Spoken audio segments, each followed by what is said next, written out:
Yeah, I think they've given up on the idea of holding this road here and this junction. They're all starting to pull back now to the roadblock further down back here, which presents a more open area and less cover for the attacking Brits as well, who are right now on a very even toe-to-toe basis with the Revolutionary Militia, both fighting in similar styles now, both utilizing similar cover, which would be the trees here. Let's head over to the left side and see how it's going on. It's looking pretty good for the Redcoats, but they've lost a lot of men fighting the Continental Army over here. There's a lot of muskets on the Redcoats right now, and I suppose I'd imagine a larger number of attackers at this time. It's interesting how it plays out. There's a lot of casualties here in the forest. Actually, some are still alive. Let me see. Are they? They are indeed, so let's send them up. Let's get these two groups and let's allow them to continue the fight. Do we have any?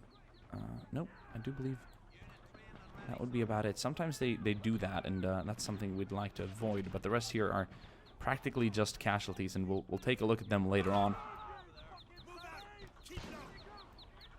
They're gonna be moving up here on the right side of the road. Use the forest line as cover, and there's gonna be a lot of Continental soldiers here on this side as well. Look at that. Oh, this is such a great location. Such a nice scenery as well. This lonely road heading down the center here. We have troops on both sides fighting. There's a little stone wall, and then there's a hill over here with troops in cover. Officers and infantrymen alike from various sections. Look, there's not yet. There's an idea of the Continental Army uniform, but there's still some variation to it, and I do enjoy that a lot. This is still very early on. As I said previously, the war lasted for a long time, and the army grew in experience and regularity over time. But they're still very, very much regulars compared to the Revolutionary Militia fighting over here on this side of the forest. And there's quite a big distance in between, so there's not going to be a lot of exchange of fire in between the two different sides now. But that'll link up later down the road once we start approaching the regimental headquarters further down the road. And its survival is a lot more important right now than the survival of the Revolutionary Militia men and their formations and officers and whatnot, because they weren't technically officers, they were more leaders, chosen leaders. Look at that brave British officer, and he was shot right in the head trying to earn a medal. There were obviously heroes on both sides. Lots of bravery. They all had their different fighting reasons, of course.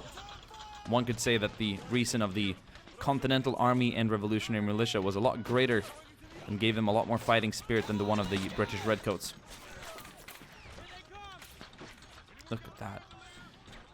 Well, revolutionary skirmishing will still continue throughout the forest. I can even spot a few men here. I see one over there. There's another one over here. There's a few more spread throughout the forest. And once again, their idea will be to slow down the British assault, not to prevent it or stop it, because they know they can't.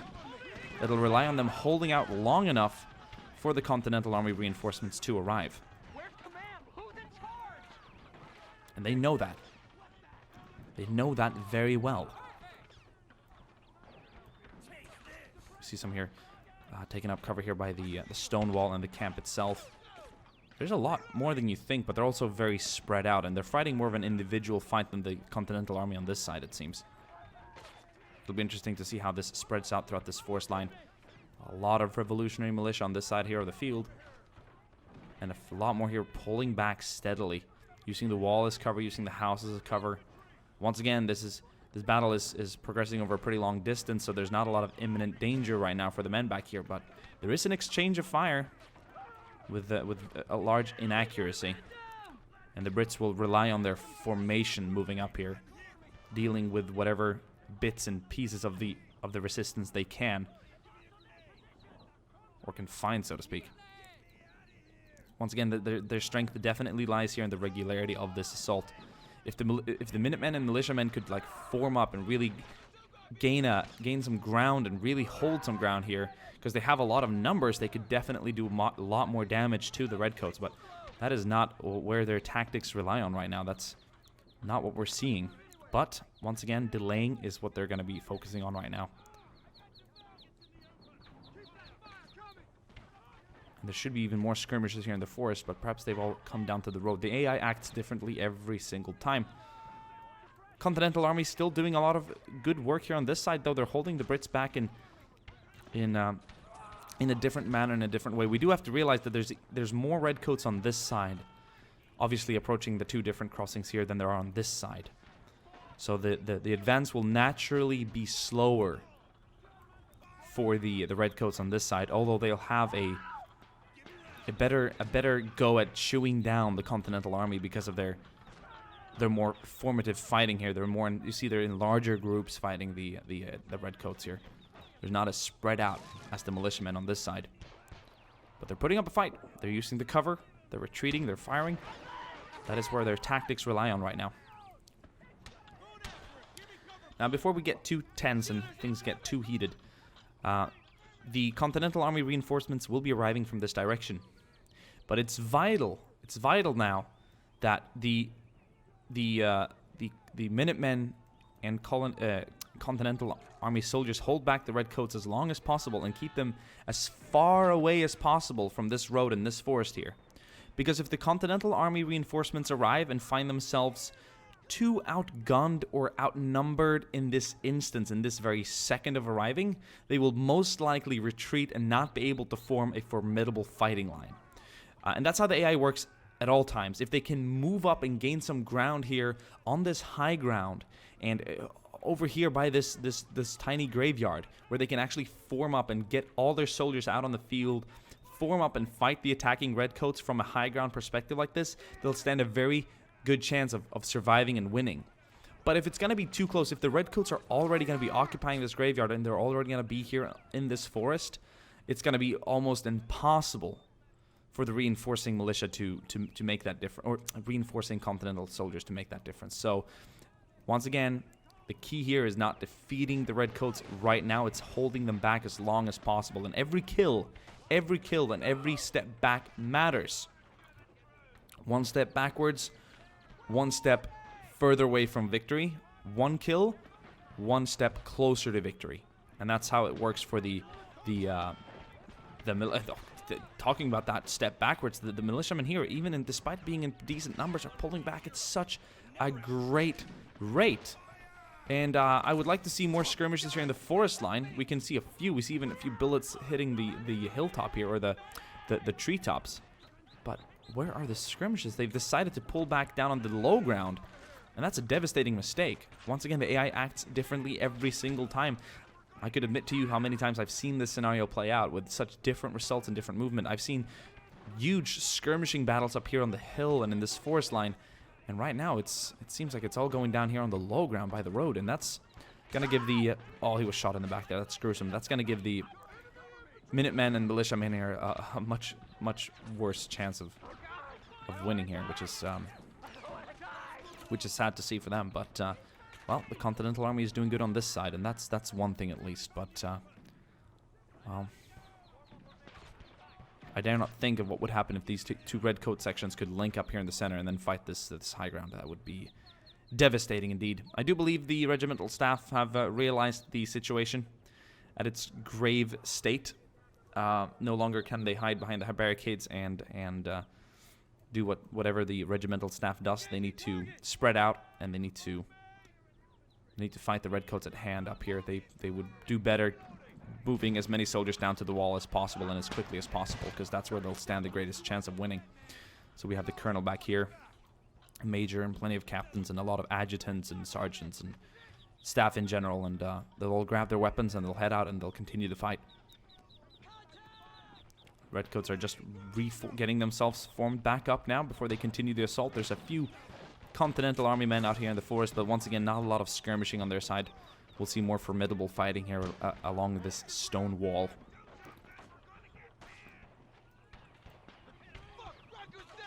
Yeah, here we go. That's going to kick in some life here in this camp, and they're going to be moving out. The final actual Minutemen position is right now under a lot of fire. Some militiamen are retreating to the left here. Perhaps in greater numbers than I'd foreseen. That might distract redcoats long enough to make a difference. And that would be very, very good to see. That would be extremely good to see. Oh boy, am I excited about this. This could be so deciding right now. Oh man, these men are taking so much fire back here. There's little skirmishing. There's some skirmishing on this side of the forest here along this road. And it might thin the redcoat lines out a little bit. Right now they need to thin them out. If they attack, if they're able to attack in such a big, great formation, it'll hit the reinforcing Continental soldiers so hard. And I don't dare to think of how that's going to affect the battle, but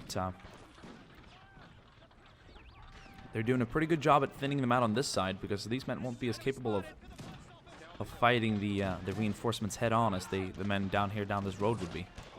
These men are going to be in a lot of cover too here by the stone wall, so this is an eerie or a very intense and deciding moment right now. Continental army doing well on this side though, so that's always something. Redcoats moving down throughout the forest.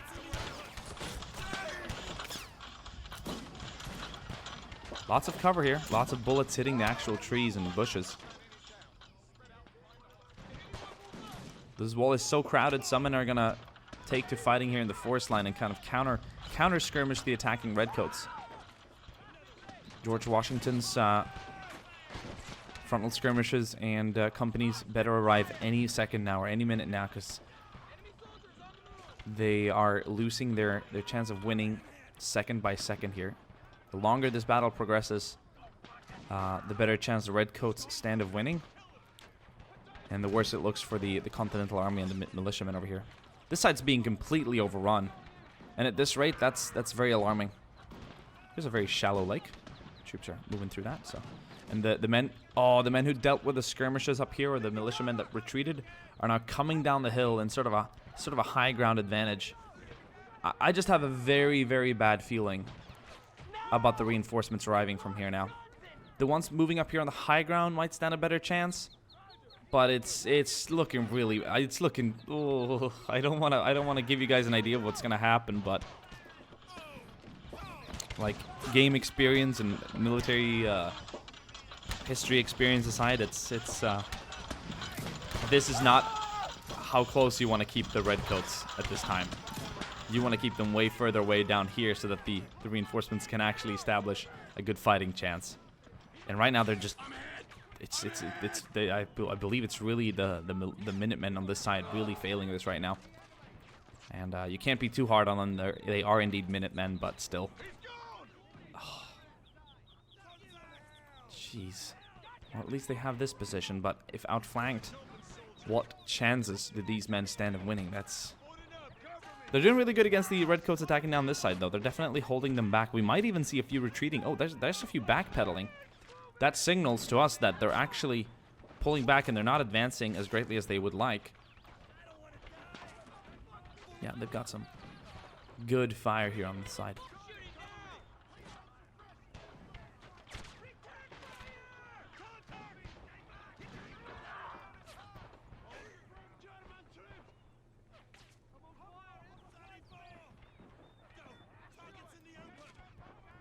Oh, Continental Army reinforcements are spotted in the distance. They've arrived, but they instantly have to break formation and fight the redcoats as they are. The redcoats are going to reform quickly, get behind cover. They're going to form up their battle lines, and this is where it's going to matter. Oh boy, is this going to be a close fight? We also have another company moving down the forest, and that could be deciding. Look at that. They're gonna wing left. And they're going to attack the redcoats from a high ground advantage. But I can already tell that it's looking very indecisive on this side. I don't see a lot of decisive maneuvering. Some are even pulling back. That's going to signal that they're kind of starting to break / getting ready to retreat. Every second matters now. The Continental Army reinforcements coming down here from the hill is going to have to be so quick at supporting their left flank heading down the main road. Look at all the redcoats behind cover here. This is looking really good for them. Some are caught out here in the open, and they're going to instantly move into the forest and try and make a stand on this side. But oh boy, is this going to turn into a very interesting battle. Right now, it's hard to tell who stands a greater chance right now. The fact that the militiamen or Minutemen that pull back on this side diverted the British army to this side of this wall and road, could have been crucial and actually given them a chance of winning. If the Redcoats were too focused here in the center and by this side, I don't think this flanking force coming out of the forest would have stood as a great a chance of doing what they're doing right now. And it might just be good for them to have them split off from the British force on this side. Because if they could link up with them and get closer to the road, they'd put a lot more pressure on the headquarters and the men here fighting the Redcoats over here. And they're starting to push them back. They're doing so much better than anticipated, but don't get overly zealous now. Or overzealous. Because it'll get you killed out there in the open, and it'll worsen the situation for the men here behind the stone wall. So this battle is interesting here on this side. It's very unclear of how many men remain on both sides. It's very, very hard to tell. But there's been a lot of devastating fighting over here on this side, so the HQ isn't faring well in general anyway. Well, it's looking actually pretty good for these men. There's a slight elevation to the road, which is good because it's allowing them to kind of remain in cover here on this slight, and some are moving forward, which is signaling that the Redcoats are moving back. But once again, once they start approaching across this small elevation down here in the open, they'll be without cover and under so much fire. So it'll have to be a slow and steady progress. How's it looking over here on the hill? Well, they're firing and advancing at the enemy, and I think it's working. I think it's really working. We start seeing some Redcoats abandon this side of the road. They're heading back into the forest. They're heading back behind the stone wall. This is looking pretty promising. It really, really is.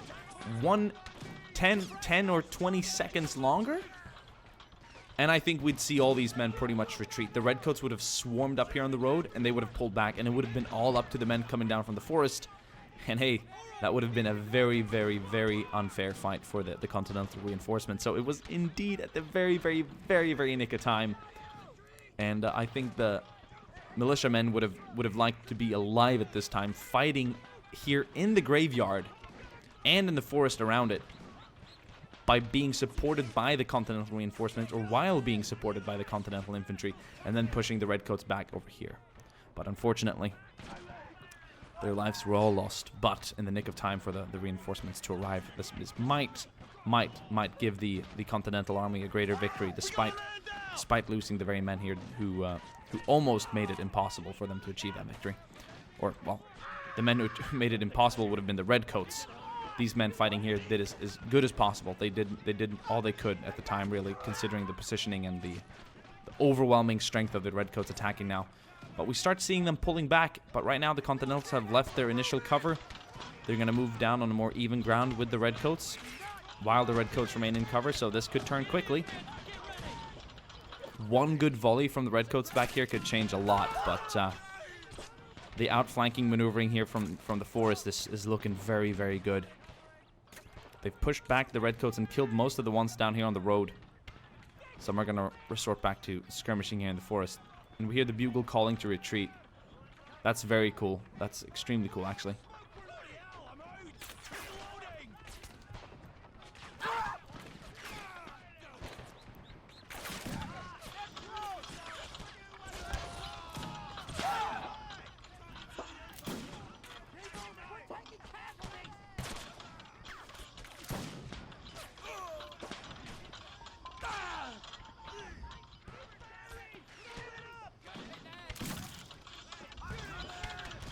That's a very nice scenery.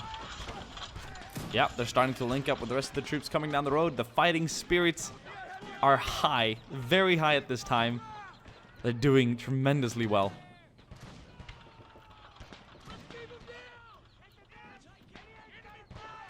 Look at that.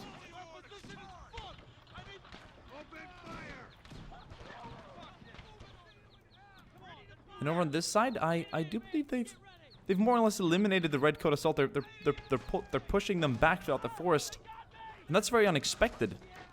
They didn't do as well as I anticipated here either, despite outnumbering the local Continental army men here quite greatly. They were sort of held back here. really failed them in the forest. And I think that was because of the aggressive maneuvering over here by the regimental staff, led by a colonel. I wonder if he's alive. Oh yes, we have an officer alive here. So I do believe that the staff and the leaders of the regiment are all alive and carrying on the assault. And that was very courageous, because they could have stayed back here and fought over here, but they did the right thing, counterattacking. And with courage and charisma, they pushed them back. How's it looking on this side? Well, the redcoats are pretty much shattered. They're pulling back. This is gonna be a backpedaling maneuver all the way back across this river, to the rest of the British army pushing up. But this is all they would commit to the fight right now.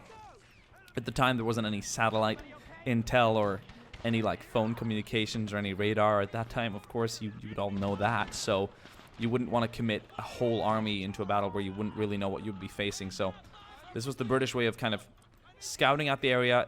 If they could engage, if they could estimate enemy numbers, they would obviously try and take the area and knock out the regiment that they'd be faced with attacking. But you wouldn't want to commit a whole army to that. You wouldn't know if you'd be running into way many more Continental soldiers and militiamen than you'd anticipate. So it looked good, but the Redcoats retreat now, knowing that the army is here. George Washington's main army will probably be here any hour now, and that the companies leading his front there are here and reinforcing the Continental Army, and this is turning into a Continental Army victory. But do trust me when I say that this could have turned out so extremely different if the Redcoats would have just made a little more progress, or if the Minutemen would have fought differently over on this side. If they would have retreated to the right, the Brits would have winged in way too much to the left, or if they would have retreated to the left more, the Redcoats would have secured this road and this graveyard, and it would have been hard for the Continental reinforcements to make that big of a difference, because the numbers have been very even. Very, very cool indeed. Hope you guys enjoyed this battle. I think we're going to end it here. And if you guys want to see more Born in the Fire America mod, let me know. Thank you guys for watching, and I'll see you guys soon again. Ciao.